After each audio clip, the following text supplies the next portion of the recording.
Broadcasting from Studio 300 on Cal Poly's campus, you're watching Mustang News. Hello and welcome to a special edition of Mustang News. I'm Leah Horner. Today is Tuesday, December 2nd. The public had the chance to tweet questions for the president to #AskArmstrong. President Armstrong is here with us today to answer those questions. Welcome, President Armstrong. So glad you could join us. It's great to be here, Leah. Thank you. You're welcome. All right. Can we just get first a little bit of background on you? You want to tell us a little bit about your background in education? Yeah, I grew up in Kentucky on a farm, first generation. My wife's from New Jersey. She's also first generation. Went to school at Murray State and then went to graduate school at North Carolina State. And education opened up tremendous doors for me. It's been amazing. It's been amazing. You were just telling me all the different places you've been. Let's see, so you mentioned Kentucky, Murray State, North Carolina. You went to Purdue. You were at Michigan State for almost a decade. That's incredible. So would you say education's been in the blood? Yeah. It's since I left the farm and a road construction job, I've only worked at universities. Wow. I only worked at universities, and wow. I love it. I found out early on that I love being around the people, and I especially love being around students. Did you see yourself coming to Cal Poly, coming to California? No. If you would ask me 20 years ago, would you ever live in California? I'd say, well, maybe, but I wouldn't. It wasn't a grand plan. Okay. It wasn't a grand plan, but I'm so delighted where my career has taken me. Definitely. Yeah. Okay, well, as I said just a moment ago, everyone was able to tweet questions for you to #AskArmstrong. Should we ask some of those questions? We should dive in. I'm a little nervous, but it's okay. We'll be fine. All right, well, our first question comes from Jessie A. She asks, is there going to be more parking on campus for students anytime soon? Well, that's an interesting question if you think about parking, because if you look at where we're building our next residence hall project, it's going to be on this parking lot. And while I know there are times when it's tough to find a parking spot, that parking lot is probably 40% empty. And our two parking decks near Poly Canyon Village are typically about 50% empty. So if you look at driving patterns of students, fewer students have cars on campus than they did in years past. Right now, about 20% of our first-time freshmen have cars on campus. So it's really a problem if you're looking for a parking spot. But the issue is we actually don't have enough cars to make our parking budget whole. We have a problem with our parking budget because we don't have as many cars as we used to. Okay. So not the answer you expected. So where would you say that maybe frustration comes from? You know, students are looking for a parking spot. Are they looking in the wrong places? Well, I think it's like myself or anyone. We want a parking spot where we want it at that time, and it is probably a lot about timing. And we may not have the parking spots that we need at the right place. So that's part of it. But longer term, our goal is to be even more of a residential campus. Okay. Over time, we want to be able to house all of our first and second year students and a significant number of our juniors and seniors that can live in university housing. And that really reduces the need for a car. So our long-term master plan is much more of a pedestrian, much more of a residential campus. Okay, and just one last little bit. So with your big residence hall plan, taking down the parking lot that you just were talking about, you're building another parking structure. Yes, that will that parking, we won't lose all the parking. There's going to be a parking deck that will handle what's needed for our commuter students. We're not going to leave our commuter students in a lurch. Some of the residential students that want to have a car in the future after 2018, I should point out, when this opens, and probably before 2016 when construction starts, they may have to park over by Poly Canyon Village. Oh, okay. And so I think it's going to be incumbent on us to make sure that we have appropriate transportation. And it's always beautiful at Cal Poly. We had a little bit of rain today, which we needed. Yes, we did. So walking is not a bad thing. Okay. All right. Let's move on to our next question. This one comes from Trish Davis. She asks, are you drug testing all of the fraternities along with the Cal Poly athletes? Well, the question of drug testing the fraternities hasn't been a topic that we've discussed. Okay. I haven't discussed that with Vice President of Student Affairs, Keith Humphrey. When you're looking at our student athletes, that's student athletes that are volunteering to be part of the sport that goes with the turf, so to speak. There are a lot of issues associated with just random drug testing a student off the street, whether they're a Greek or not. I think more importantly, though, I think what the question is getting at is what are we doing and how can we work to make sure that we have a better climate so that, you know, young men and young women, especially young women, are not concerned and worried about alcohol or drugs, and which also in most cases leads to problems with sexual assault. Okay. And that's, you know, that's the sexual assault situation. I mean, we have to have a zero tolerance for that.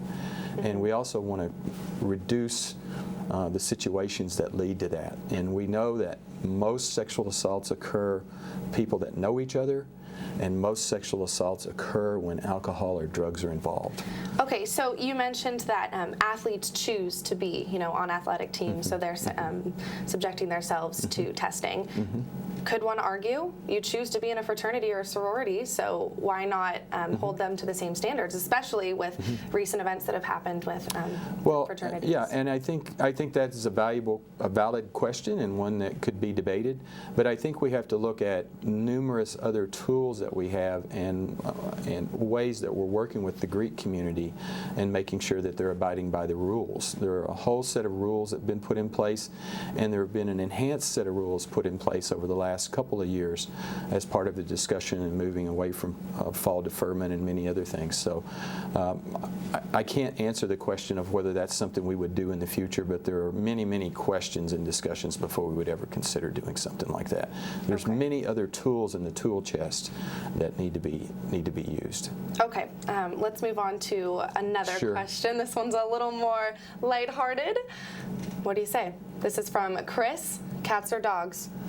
Well, you know, it's tough. You hate to make a choice, but I definitely dogs. Dogs, okay. Yeah, I have to say that. I'm not an anti-cat person, but yeah, if Musty were to be watching, our little dog's name is Musty, so if Musty were to be watching this, you know, with my wife on the webcast right now, I'd have an offended dog at home. So dogs. Okay, all right, great. Yeah. And one last question from Twitter. This is from Marie. She says, what are the repercussions to the perpetrators of sexual assault on campus? Obviously, this is a big question, but just... It is. And first of all, we have a due process. We have a process. First of all, there's the process that involves our university police or San Luis Obispo City Police. And we want individuals that are survivors of sexual assault to report. We want them to be reported. We wish they wouldn't happen, but we want them to be reported. And we want to prosecute and go after anyone that perpetrates a sexual assault. On the other side of the equation, from a student perspective, we have, through the Dean of Students, a whole set of procedures and guidelines and a process in which a person would go through. And what I can tell you is we, as I said earlier, zero tolerance. Of course. This is not what we want. And we know from our climate survey that if you look at the national data of what happens from a sexual assault perspective, as I said before, it involves alcohol. Typically it's young women, but it also can be a young man assaulted. They know each other. And it typically occurs the first quarter that a student is here. So we're trying to learn more and more about that. We're trying to build more and more education and preventative programs, and that includes working with the Greek community and to really say no more. And my point and my plea to all of us is that while we may be close to the national average in what's going on, let's not be national average in how we deal with it. Let's be above average. Let's just all agree we're not going to allow this to happen. Definitely. Okay, well, that's all we've got for our Twitter questions. I just want to talk really briefly about your relationship with students. Sure. I know you're obviously a busy person. Would you say that you have a close relationship with students? Well, I always want to be even closer. And it's when I'm off campus, I wish I'm on campus, and then there are times I know being off campus is very valuable for the university as I'm meeting with donors, interacting with the CSU or governmental bodies. This week I'm going to D.C. to represent Cal Poly. We're one of a few universities that will be there for something sponsored by the White House. Wow. And so that's something we can talk about later once they drop the press release. But I always want to do more, and so we purposely try to structure events, pizza with the president. I try to reach out to students on a one-on-one basis, interact with different student groups, because students are the lifeblood of our university. That's why we're here. Of course. Would you say that students can be honest with you? Do they have the I don't know, can they speak freely? I think especially once they get to know me. I think a student that met me for the first time, I had a student come up and introduce herself to me today, a freshman, I won't embarrass her, in the union because I had met her father. And so I'm quite sure the first time she met me, she might not say exactly what's on her mind, but I think as people get to know me, they know I'm very open, and I stress that in our leadership group. You need to say what's on your mind, because otherwise we can't move forward and we can't make progress. Of course. All right. Well, do you have any last-minute quick things you want to add? It's always great. Shout out to the students? No, it's always great to be with Learn by Doing in Action, and Leah and all the people behind the scenes that make the Mustang News what it is today, and I appreciate it. Thank you so much. Great to be here. Thanks for all you do for the students. Thank and you. Our faculty and staff. Thank you so much. Yeah. And just, you know what, one last quick question. Sure. It's been killing me for the longest time. So Jeffrey D. Armstrong, I've looked on multiple platforms. What does the D stand for? Dyer. Dyer. D-Y-E-R. That was my mother's maiden name. All right. Oh, I love it. All right. Well, there you have it.